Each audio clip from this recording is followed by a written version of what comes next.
In this simple video tutorial, I'm going to share with you how you can get monetized on Instagram. Monetizing ads in Instagram profile feed may allow eligible accounts to get paid for engagement on their profiles from content that's already been created. To get monetized on Instagram, these are some of the eligibility requirements. You must pass and remain compliant with Instagram's partner monetization policies. Make sure to have a professional account on Instagram.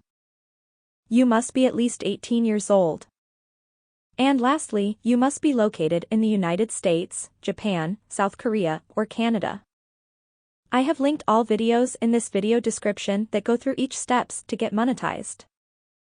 I just didn't want this video to be long. So if you want to know how to be compliant with Instagram's partner monetization policies, check in this video description. If you want to switch to a professional account, check in this video description. And if you want to change your date of birth, still check in this video description. Lastly, if you want to change your Instagram region, check in this video description. That's how easy I made it for everyone to check on what they really don't know how to go about with. See you in the next one.